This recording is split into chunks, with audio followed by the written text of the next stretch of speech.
الحمدللہ رب العالمین والعاقبۃ للمتقین والصلاة والسلام علی خاتم الانبیاء والمرسلین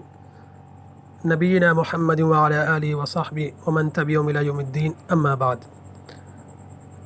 گزشتہ سبق میں ہم نے پوتیوں کے احوال پڑھے جو کہ 6 تھے کہ نصف ملے گا ایک ہونے کی صورت میں، ایک سے زیادہ ہوں گی تو 2 ثلث ملیں گے، اور اگر ان کے ساتھ کوئی ایک بیٹی ہے تو سدس ملے گا، اور اگر 2 بیٹیاں ہیں تو یہ محروم ہو جائیں گی، الا یہ کہ ان کے مقابلے میں یا ان سے نیچے کوئی غلام ہو تو وہ ان کو عصبہ بنا دے گا،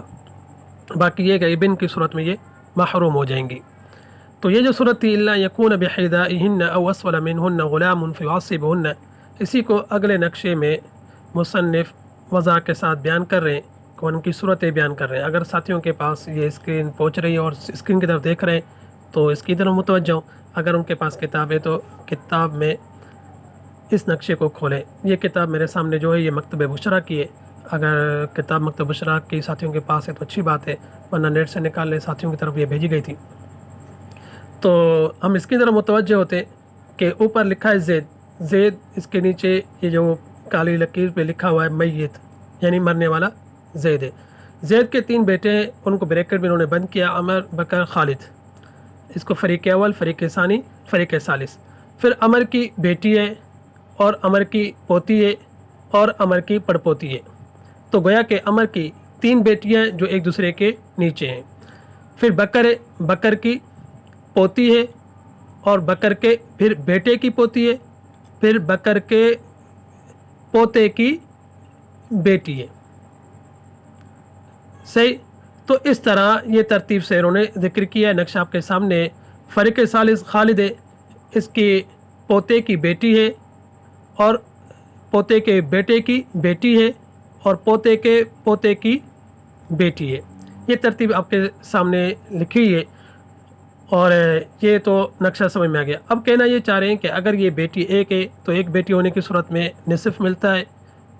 اور اگر ایک سے زیادہ ہوتی ہے تو ہم نے پڑھا تھا کہ ان کو 2 ثلث ملتے ہیں، تکملتاً للثلثین۔ تو اگر اس کے نیچے پوتیاں ہیں اور اوپر ایک بیٹی تو ان پوتیوں کو سدس ملتا ہے، تکملتاً للثلثین، کیونکہ جب نصف بیٹی کو ملا اور ان کو 2 ثلث ملتے ہیں، نصف ملنے کی صورت میں باقی سدس حصہ بچتا ہے، یہ 2 ان کو مل جائیں گے۔ اب یہ ہے غلام کی صورت میں، جو الا ان یکون بحیضائن واسفل منہن غلام، جو انہوں نے ذکر کیا۔ تو اب اگر یہ ہے کہ یہ تو سارے نیچے محروم ہو جائیں گی، صحیح۔ اگر یہ 2 ہیں اور ساتھ یہ ایک بیٹی ہے، 2 پوتیاں ہیں، تو ان دونوں تینوں کو ملے گا، باقی ایک نیچے والی محروم ہو جائیں گی۔ مگر یہ کہ ان کے مقابلے میں اگر کوئی نیچے ادھر اگر کوئی غلام ہو تو وہ ان کو عصبہ بنا دے گا۔ مثال کے طور پر یہ بنت فریق اول کی یعنی سفلا ہے، فریق ثانی کی وسطیٰ ہے، فریق ثالث کی علیٰ ہے، تو یہ تو محروم ہو جائے گی۔ لیکن اگر ان کے درمیان کوئی یہ بیٹا زندہ ہے، مثال کے طور پر فریق ثانی کا یہ بیٹا زندہ ہے، تو یہ ان تینوں کو جو ان کے مقابلے میں جن کو مصنف نے بحیضائہن کی عبارت سے واضح کیا ہے، تو ان کے جو مقابلے میں ان تینوں کو عصبہ بنا دے گا۔ عصبہ بنانے کا مطلب یہ ہوگا کہ جب 2 ثلث ان تینوں کو مل چکے، اب جو 1 ثلث بچا ہے، یہ 1 ثلث میں یہ سب للذکر مثل حظ الانثیین کے قاعدے کے حساب سے ان کو حصہ ملے گا، اور نیچے والی محروم ہو جائیں گی، صحیح۔ او اسفل منہن غلام، اب یہ ہے کہ یہ غلام نہیں ہے، اس وجہ سے یہ محروم ہوتی ہے، لیکن یہ نیچے والا غلام ہے، یعنی فریق ثالث کے اندر غلام ہے، تو اب یہ غلام ہے، اس کا کام یہ ہو جائے گا کہ یہ ان دونوں بنت کو تو عصبہ بنائے گا کیونکہ ان کے مقابلے میں، ساتھ ساتھ ان کو بھی عصبہ بنائے گا جو اوپر محروم ہو رہی ہیں، جو یہ محروم ہو رہی تھی، کیونکہ اس کو ملا نصف، ان دونوں کو ملا سدس، یہ محروم ہو رہی تھی، یہ بیچ میں بیٹا آ گیا، یہ اس نے ان دونوں کو عصبہ بنا دیا۔ جب عصبہ ان دونوں کو بنا دیا تو یہ تو عصبہ بن گئی، عصبہ بالغیر، ساتھ ساتھ جو محروم تھی ان سب کو عصبہ بنا دے گا، تو گویا کہ یہ 5 بیٹیاں اور یہ ایک بیٹا، یہ سب عصبہ بن جائیں گے، للذکر مثل حظ الانثیین کے تحت ان کے درمیان تقسیم ہوگی، اور یہ فریق ثالث کی جو سفلا ہے یہ محروم ہو جائے گی۔ تو یہ انہوں نے نقشہ اس طرح ذکر کیا، عبارت میں ہم اس کو سمجھتے ہیں کہ صورت و مسئلۃ بنات الابن، بنات الابن کے مسئلوں کی صورت، ولو ترک 3 بنات ابن بعضهن اسفل من بعض، کہ اگر انہوں نے 3 پوتیاں چھوڑیں جو بعض کے نیچے ہیں، جس کی صورت انہوں نے اس طرح یہ بتائی ہے کہ 3 پوتیاں کن کی، یعنی بناتل ابن بیٹے کی اس میت نے چھوڑی ہیں، تو اب یہ ہے کہ بعض کے نیچے ہیں۔ وثلاث بنات ابن آخر بعضهن اسفل من بعض، اور دوسرے جو بیٹا ہے جس کو فریق ثانی سے تعبیر کیا تھا، تو ان کے بیٹے کی اس طرح بیٹے کی بیٹیاں ہیں 3 جو بعض کے نیچے ہیں۔ وثلاث بنات ابن آخر بعضهن اسفل من بعض بهذه الصورة، اور 3 بیٹے کی بیٹیاں، دوسرا بیٹا جو ہے بعض اسفل من بعض جو بعض کے نیچے ہیں، بہذه الصورة جو انہوں نے صورت ذکر کی، اسی کو انہوں نے تطبیق دیے نقشے کو سمجھانے کے لیے۔ العلیہ من الفریق الاول لا یوازی احد، کہ ہم بھی دیکھ رہے ہیں کہ اس کے مقابلے میں کوئی بنت نہیں ہے،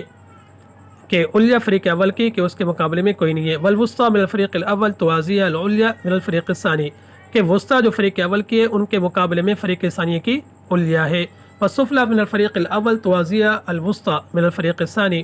جو سفلی فریق اول کی بالکل جو نیچے ہے ان کے مقابلے میں فریق ثانی کی وسطی، ساتھ ہی فریق ثالث کی علیہ ہے۔ والسفلی من الفریق الثانی توازی الوسطی من الفریق الثالث،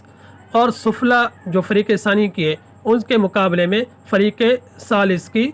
وسطی ہے۔ والسفلی من الفریق الثالث لا توازی احد، اور فریق ثالث کی جو بالکل نیچے سفلی ہے اس کے مقابلے میں کوئی نہیں ہے، جو انہوں نے ذکر کر دیا۔ تو نقشہ بھی آپ کو سمجھ جائے گا، انہوں نے سمجھا دیا۔ وإذا عرفت هذا، جب آپ یہ سمجھ گئے، فنقول العلیہ من الفریق الاول النصف، فریق اول کی جو علیہ ہے اس کے لیے تو نصف ہوگا، والوسطی من الفریق الاول مع من يوازيها السدس تکملة للثلثین،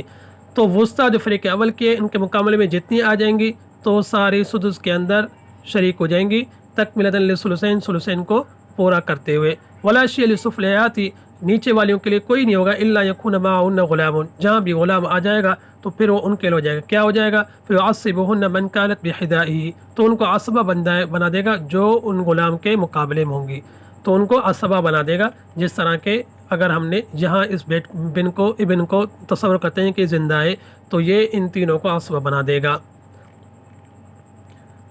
اور کہہ رہے ہیں کہ ومن كانت فوقه ممن لم تكن ذات سام، اور اگر ایسی جو اوپر رہ گئی ہوں ابن نیچے زندہ ہے اور بیچ میں محروم ہو رہی ہیں ایسی بنات، جو بنات الابن یعنی پوتیاں، تو ان کو بھی کیا ہے یہ عصبہ بنا دے گا، جس کو ہم نے اس فریق ثالث کے ابن کو ہم نے زندہ رکھا، تو اس کی وجہ سے ان دونوں کو بھی تو کیا عصبہ بنا دے گا، ساتھ ان تینوں کو جو کہ محروم ہو رہی تھی ان کو بھی عصبہ بنا دے گا۔ وَيُسْقِطُ مَن دُونَهُ، اس کے علاوہ جو نیچے ہوں گے ان سب کو ساقط کر دے گا۔ تو یہ آج کا سبق یہیں تک ہے، ساتھی اس کو نقشے کو اچھی طرح سمجھے اور اس کو ذہن میں بٹھانے کی کوشش کرے، تطبیق دیں، اور اگر نقشہ سمجھ نہیں آیا تو اپنے حساب سے خود لکھیں گے تو آپ کو نقشہ جلدی یاد ہو جائے گا۔ ساتھ پچھلے اسباق کا پھیرا بھی لگاتے رہیں، ہر سبق کے دوران ہم پچھلے سبق کو انشاءاللہ پھیرا لگاتے لیں گے۔ آج کے سبق میں نہیں لگایا کیونکہ یہ آج پچھلے سبق کا تکملہ تھا، اس وجہ سے، کیونکہ ویڈیو مجھے لگا تھا کہ طویل ہو جائے گی، اس لیے میں نے اس کا پھیرا نہیں دیا، لیکن ساتھی اس کو پھیرا لگا دیں اور ازبر یاد کرنے کی کوشش کریں۔ وآخر دعوانا الحمدللہ رب العالمین۔